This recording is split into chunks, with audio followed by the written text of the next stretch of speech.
Hello and welcome to End Goals, an LCMS Youth Ministry podcast. I'm host Reverend Mark Kiesling, and I'm with DCE Juliana Schultz. We're here to bring parents, church workers, and lay leaders discussions and resources to help your youth ministry meet its end goal, which is young people who are disciples of Jesus Christ for life. Today, we discuss youth ministry in small churches or small youth groups. We are continuing our series looking at different contexts for youth ministry. And while the gospel of Jesus always stays the same, we know that a congregation's context can change programming, relationship building, and Christian education. So we're going to look at how youth ministries in all of these different contexts and talk with practitioners who've experienced caring for young people in these settings. So today we're going to talk specifically about small youth ministries, ones that have, we would say, probably less than 5 youth. Somewhere in that small is relative, and we'll talk about this in other podcasts as well, but kind of thinking with that kind of context. So we think one of the hardest things that we have when to help people kind of reframe what the 7 practices of healthy youth ministry looks like is that youth ministry can happen in congregations of any size, with any level of resources, and in all sorts of contexts, whether it's urban, suburban, or rural, or in any part of the world. And often congregations believe they can't have youth ministry because they don't have enough teens. But honestly, if you have only one, you can still have a healthy youth ministry for that one young person. You may have to rethink what community building looks like and be intentional about inviting youth into opportunities to learn and serve, but great fruit can come from this effort. I remember sitting with a pastor once and hearing him talk about how it was just really sad that they didn't have a youth ministry because they really only had 3 high school teens. And then he went on to describe how he had cared for those young people and surrounded them with supportive adults, and how they had given them opportunities to serve and lead, and how adults had invited them to the adult Bible study so they could study God's word together, and set them up with times to meet with him individually as a part of their confirmation process. And it was just encouraging because the congregation was really doing excellent youth ministry, but they, in their own minds, just didn't perceive it as that because they didn't have maybe the size or the number of young people, the number of volunteers, that they sort of had an expectation in their mind. And so it was a really interesting conversation to be able to say, like, no, you're absolutely doing really healthy youth ministry, even if that was not what you pictured youth ministry to be. So today we are going to talk small youth groups with Leah Abel. Leah wrote a chapter in Connected for Life that talked about her experience in a small youth group and developing community and congregations. Leah Abel is a director of Christian education who lives in Denver, Colorado. Leah graduated from Concordia University Nebraska and spent 11 years serving as a DCE in Florida and another 6 years serving youth and families in Colorado. She now serves as a project manager and ministry facilitator who serves events like the LCMS Youth Gathering and the National Lutheran Youth Workers Conference, as well as churches and church workers. Leah loves her husband, Scott, who is an LCMS pastor, and their wonderful daughter, Amelia. Leah loves great music, cooking, being outdoors, and a great cup of coffee. And I know that's necessary because Leah is one of these strange people I call a morning person. She gets more done before 7 a.m. than I think I get all day long. Leah, welcome to End Goals. Thank you. I got to tell you, you're missing out on the morning. It's so good. It's so quiet. And like your mind is still clear because you haven't gotten interrupted 7 times yet. So great. Yeah. So great. Yeah. I love it. Completely agree. We're glad that you're here with us, and we got to hear briefly about you in the intro. Some may have heard of you on the National Lutheran Youth Workers episode, but tell us something about your vocations, your roles in youth ministry, and other things that bring you. I really do a lot of different things as far as how I serve the church and serve God's people and young people now. A lot of it is event kind of stuff. Some of it is helping churches to get healthier in the work that they're doing and to be more intentional about what they do. But it's really interesting that I find myself just as a member of my church, even.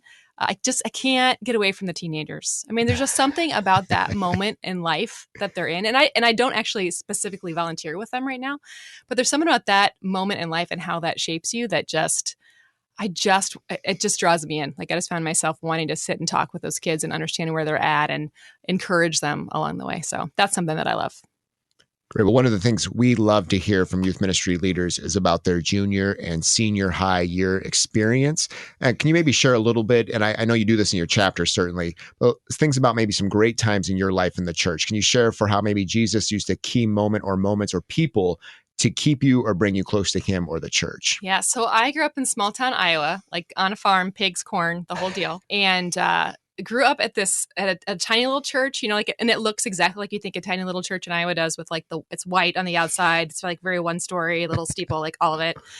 And so that's kind of where I grew up. Now, I grew up with a mom who took us to church and a dad who never went to church with us and was not involved in that side of life. And so church really for me was like, I don't know. It was a place I went. It wasn't necessarily a family affair, I guess I would say, but it was a place that felt like family. So I didn't go with my family necessarily, but when I was there, it always felt like family. And when I think about like my middle and high school years and what really made an impact and made a difference for me. So my little church didn't have a big youth group. There weren't like a whole bunch of us. We weren't doing cool stuff, all the time. We didn't have a youth room with cool couches, which I really thought every youth group was supposed to have. We didn't have that.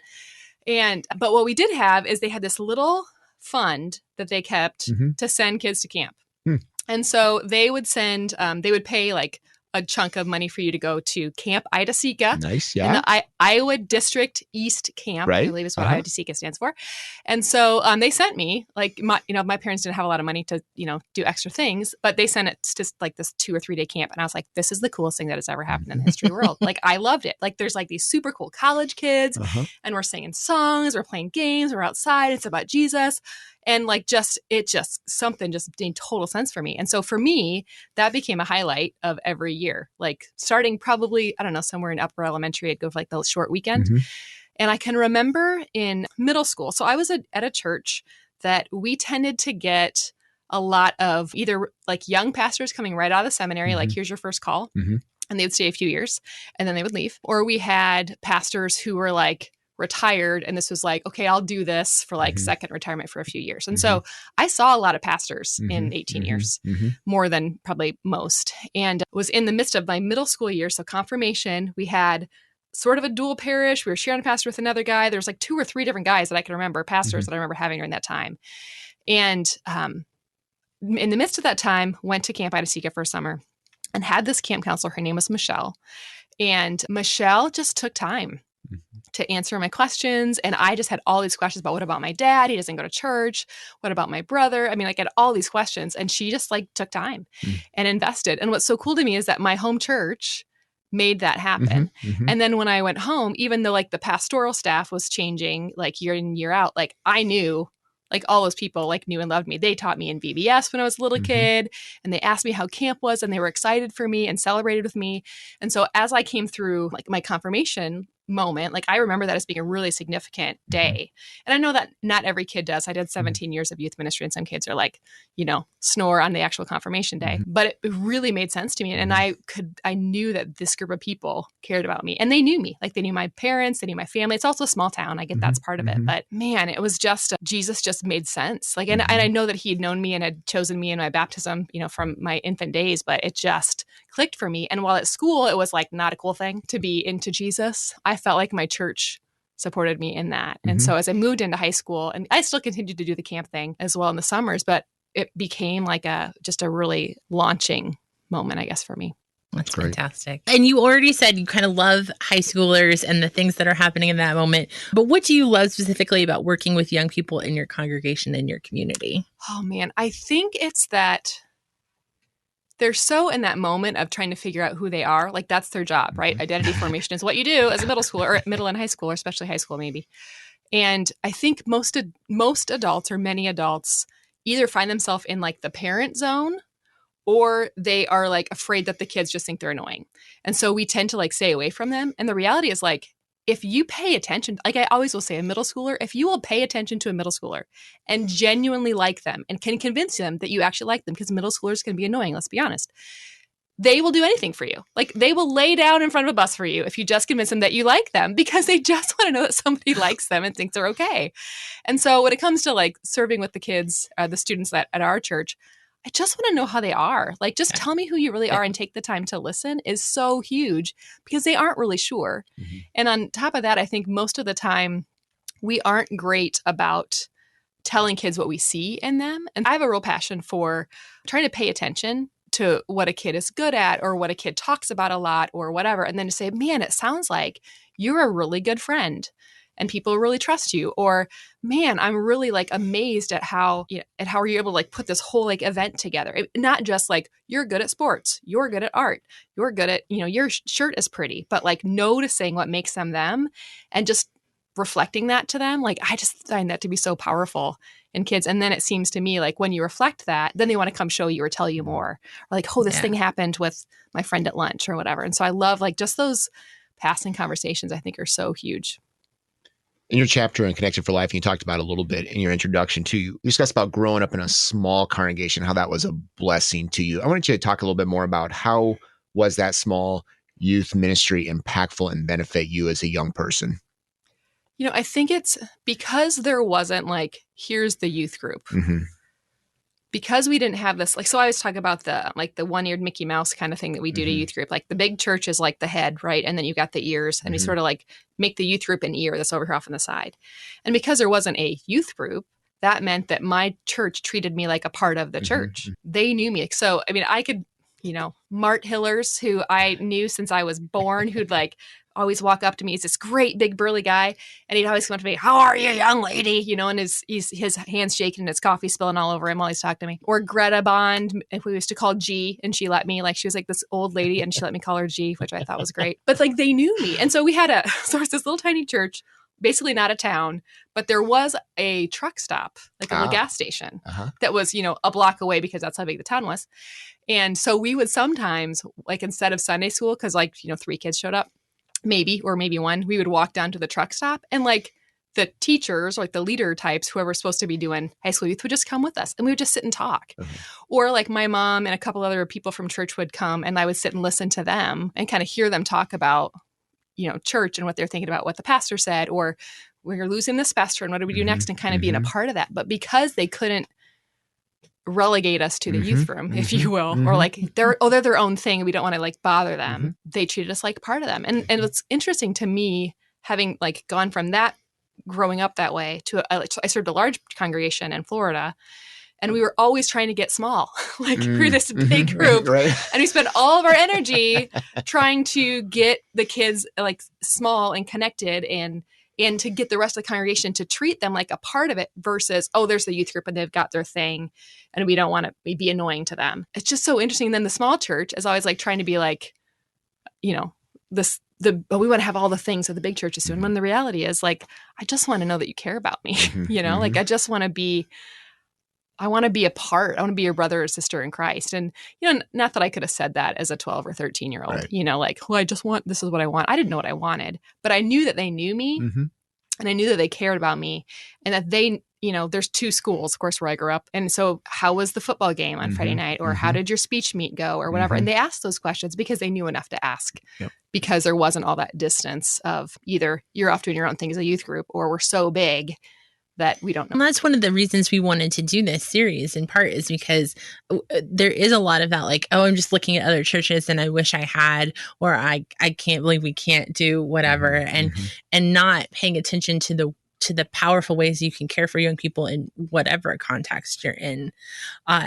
And in your chapter, you talk about how even small congregations could support youth ministry in lots of ways. You talk about it being integrated well, but also financially and through attention and support. Why do you think those things are important? I think it says you matter. You know, like if maybe there's not a youth room, right? I thought that we should have like a room with couches because that's what other, you know, cool churches had or something, which we didn't. But they paid attention. And when we decided, so we had this Janet Fisher. So Janet was, she was probably like my parents' age. And I'd never heard of like a national youth gathering. I don't know what that was. And I was a freshman, I think, in high school. And Janet was like, I heard about this thing and I want to go do it. Let's take some kids. And so Janet like just went for it. Like, she's so cool. And actually, here's the greatest thing. Janet was not cool. Okay. Like, Janet was not cool. She didn't dress cool. She wasn't cool, but she was like, let's just do it. We literally, like, she drives her own like Caravan, like the big brown, like ugly, like vans from like the 80s or like, it was the 90s, but basically the 80s, and just like loaded up. And what was so great is she's like said to the congregation, like, hey, I want to take these kids. Will you help me do it? And then we did like fundraisers. We served pancakes for RAGBRAI, which is this like Iowa bicycle thing. Yeah. And it wasn't just Janet and the kids going, like the church helped make that happen. Yeah. And we sold Colorado peaches. And so we'd like buy the lug, and like everybody from church like bought boxes of these peaches. I don't know what they did with them. They had to have like just chopped them up and frozen them or shipped them. I don't know. But people just stepped up, and it said like, we care about you. Now, did our church service like look cool with like youthy guitars and amps and things? No, it did not. Like, we had an organ and a tiny little church, and it was super traditional, but they cared about us. Like, they wanted to do something. And so when you put your money where your mouth is, buy the donut. Like, don't say, this fundraiser they're doing, I don't really care about. Well, just give them money, or even put money in your budget that says this matters. Right. If you can't afford to hire a DCE or something, that's okay. How can you invest? Because if you want these kids to know, like, I love the title of this podcast, The End Goal, right? Like, if you want these kids to know Jesus, not just now, but for a lifetime, like the goal is not like help make nice kids. That's not the goal. The goal is kids who know Jesus forever and make Jesus known in the world. And so if you can help them to know Jesus in any way, or send like the one mom who's offered to teach Sunday school, buy her some resources, or send her to a conference, or hook her up with a DCE, like, or someone like from the youth ministry office, and just connect them and say, like, this matters enough to invest. Yeah.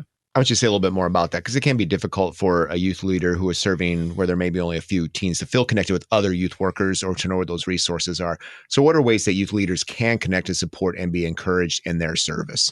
So I think the first place two places I'd say to connect first. One is, you're listening to this podcast, so obviously you know that we have a youth ministry office, but to make a connection there to say, hey, I'm looking for somebody near me. Can you help me?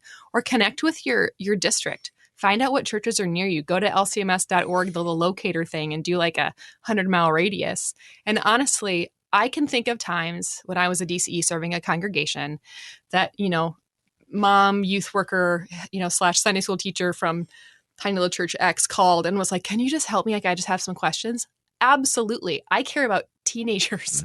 I don't care about like having this cool program. Like, I want kids to know Jesus, and I want to help you. And people really are willing to help. There's ways, some districts or some small like circuits have get-togethers with DCEs and youth workers and volunteer youth workers. I've been a part of those in a couple of districts where it wasn't just people who had like a job role for that. Another thing that I think is interesting kind of approach is to simplify that. We've all learned to use Zoom. And so find somebody who maybe gets your context and like see if you can set up almost like a coaching or mentoring thing. Hey, can we connect once a month? Or can I send you prayer requests? Or can you, send me your 3 best Bible studies, and just find someone to walk with you. And if you're having trouble finding that person, like I said, call your district and just say, hey, who's great that I could start with? And they can maybe send you in a direction. I just think that's a huge, huge piece. So you talked a little bit earlier about how small youth groups get really integrated into the life of the church. What are some of the other benefits you see about having kind of that small youth ministry? The relationships between the kids themselves. So you have a big youth group, you spend tons of time on community and relationship building because you have to, right? When you have a small group, it's more like family. You just kind of are like, Bobby is stinky and doesn't know how to take a shower, often enough. Or Susan can be really loud sometimes. But just like in your family, you know each other well, and there's no running away from each other.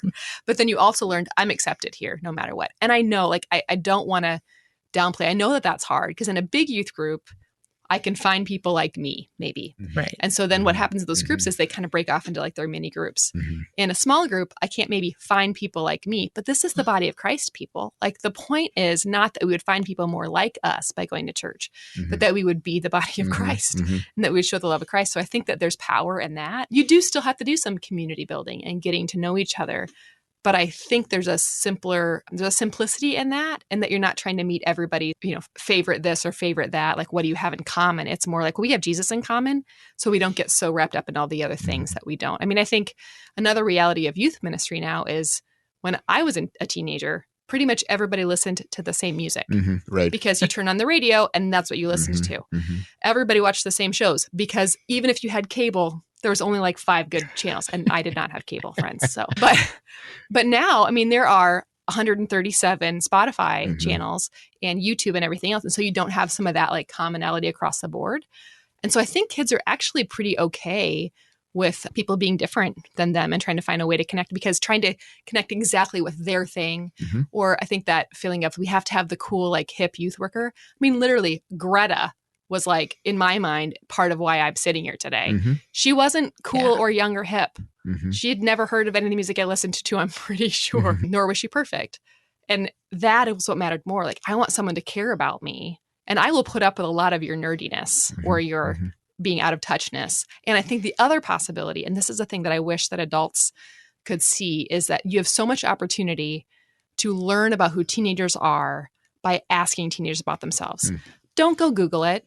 I mean, you can, I guess, but like if you spent your time saying, tell me what it feels like to be a junior in high school right now, like what is that like? How do you think that's different than it was 10 years ago or 5 years ago? Because it is changing. Let them tell you, like that's just a huge way, I think, for us to really get to know kids and for them to feel heard and for you to actually understand an actual kid, not some stereotypical version that you saw on TV or that you remember from when you were a kid, because it's just changing.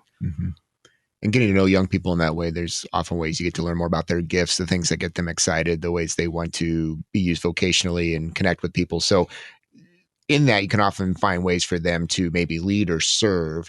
Maybe what are some things you think from a small church perspective that you can engage young people in that opportunity to lead and serve? There's so many. I mean, we a lot of times think about like kid stuff, right? Because it's active, like ask them if they'll do crafts for VBS. Or we used to do like fellowship hall. We had like this little kitchen, like with the ugly green carpet and the little things that you would close to close out the kitchen. And they would have us do the dishes. Like, hey, Lee, will you come in here and help me do the dishes? Sure.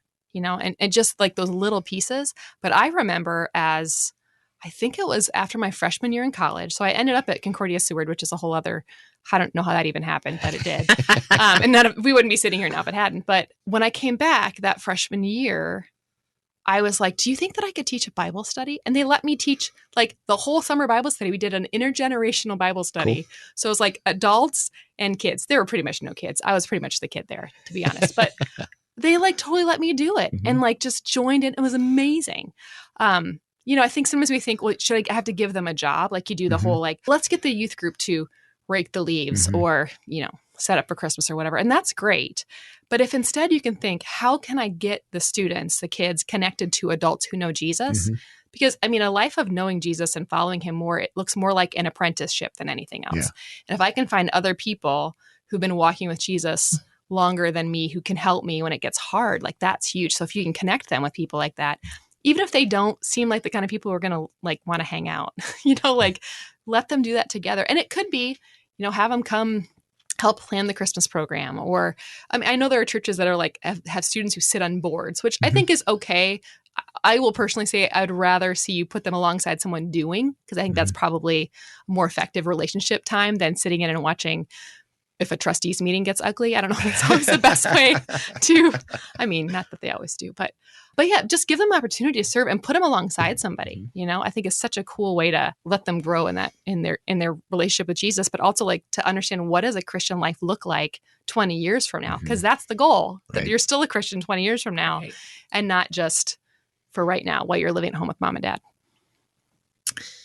You've done a great job of kind of helping us think through like a lot of the really positives of having a small youth group. Are there some unique struggles that having that small youth group might bring? Yeah. I think the flip side of you just have to deal with each other is you just have to deal with each other when you're a small group. Or you do the, hey, let's have let's go to this hayride or something that someone's putting on. And then 2 people show up. That's awkward. Or if you're the leader and you have 1 kid show up, then you have to decide, do I put this kid in my car or not, from like a risk standpoint? Although the nice thing about a small group is you probably know their parents, which might make that all easier. But it is hard because you don't have, like, there's also that weird number when you're somewhere between like 5 and like 15 where you're like, we can't really play capture the flag. We could maybe play Monopoly. And you're trying to and you're planning as a youth leader or as a parent volunteer or whatever to do one thing. And then if not all 5 show up, you can't do it. So that's hard. That is really a challenge. And you also have the reality of if it's, let's say it's volleyball season and, Veronica has volleyball now, so she can't make it on Tuesday nights for the next 2 months. Do we change that? On the one hand, you might have some flexibility to make those changes, but you have to be a little bit more ready to do that because otherwise, half your youth group, if you will, is gone. Whereas if it's a group of 30 and 2 kids are gone, it doesn't feel like as big a deal. We want to talk about, obviously, there's looking at those different pieces with strengths and weaknesses. In general, if you're sitting down, you get to talk to congregations and church workers along the way, talk about youth ministry and other aspects of ministry too. What are ways that youth ministries can capitalize on their size, big or small, to care for young people? I know we're talking about small, but a church I served in Florida for a while that was a bigger church. And one of the things I found there in a bigger church is sometimes certain kids just kind of got lost in it because it was big and whatnot. And what was always amazing is if I could figure out a way, maybe youth group and like the whole like hanging out with other teenagers was just not a good spot for that kid. But if I could find a way for that kid to connect with another adult elsewhere. So maybe like we used to do this like Wednesday night family education night and there was a meal and whatever. And I found this one kid who I would send into the kitchen. He was like, he struggled with ADD and some other things. And he went to the kitchen and Chef Scott taught him how to like chop things properly and knife skills and all these kind of things. And just really took him under his wing and spent time with him. That gave him a place to be. So I think when you're a large church, you have to find ways to notice the small. And I was always worked really hard at having small group stuff. Like, so I'd have, maybe 2 adult leaders for every 10 kids. These are your kids, spend a lot of time together. So you're always breaking down to that smaller thing. I think when you have a small church and you're trying to figure out, well, how do I program the year? Do we do a fun event every week or do we just do Sunday school? And I say just, but that hour of like having Sunday school and that consistency, I think is huge. I think my overall piece would be, how can you be more consistent for kids in the lives of kids? Whether that means we're a group of 4 in our youth group. Let's all go watch Bill play football on Tuesday or on a Friday night, I think probably matters the most. And so if you can find ways to find kids where they are, but to be as consistent as you can, I just think that that's the biggest thing. And whether it's a great big church and we have this every Wednesday night's our thing, or if it's we are consistently going to do Sunday morning or Sunday night, or we're always going to meet for somebody's event once a week or once a month, just be consistent because it shows kids that you're going to show up and that you're going to be there if things get ugly. Thank you so much for joining us and sharing both about your experience and about how we care for young people and some great insights there. So thanks for being here.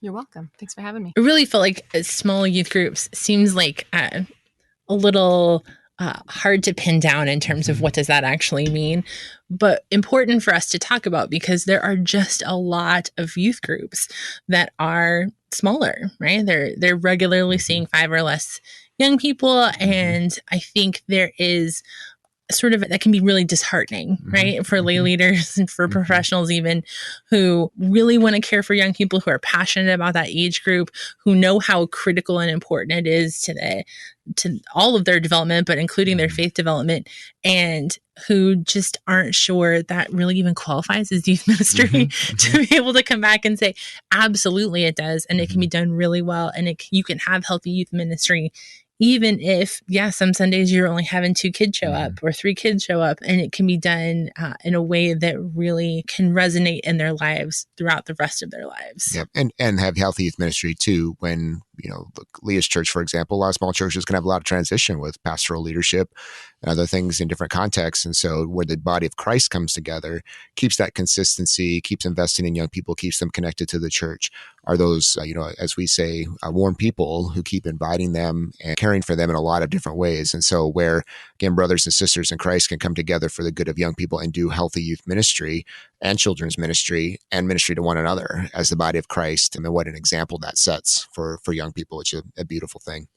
I love this piece that small youth groups have of being super integrated in the life of the church, right? And to lean into that as a strength, right? Not to be disappointed that you can't be functioning independently with the youth room and with all sorts of activities, but to lean into that integration, lean into the relationships that provides and the ways that allows every young person in your church to be really well known and well cared for. We don't necessarily always see this as much maybe in LCMS data or feedback because we do have a lot of smaller churches, but certainly we know in the broader youth ministry realm, there's this struggle of how do we bring high school students to being like adults in the church, if you will, post high school graduation, because they can sometimes be, like Leah said, be that Mickey Mouse ear outside the body of Christ. Where in a small church, that never happens. They never see themselves apart from being a valued member of the body of Christ. And so that transition isn't necessary. You don't have to think that through. They always see themselves as that, and they just naturally see that progression. That's what it looks like to be an adult, to hear those conversations at the truck stop about what do we do next now? We're without a pastor. What do we do? And so to be able to say like, oh, I can handle this. I saw these adults work through this. and see how the body of Christ continues to work and share the faith with the next generation. So some closing questions for you. Maybe you're in that small youth ministry context or maybe you aren't, but some things for you to consider either way. First, and we've asked this before, what young person are you talking to this week? And what adult are you encouraging to talk with young people? Second question, how are you financially resourcing your youth ministry regardless of size? And finally, how can you listen, know the young people in your church, and give them opportunities to serve and lead? We will continue to keep you in our prayers as you care for young people in youth ministries of many contexts and many sizes, as you seek to help them towards that end goal of knowing Jesus Christ and sharing him with others for life. End Goals Podcast is a production of LCMS Youth Ministry and KFUO Radio. To find out more about LCMS Youth Ministry or to find links to resources mentioned, go to kfuo.org/youth ministry. Thank you for listening and caring for the young people of our church.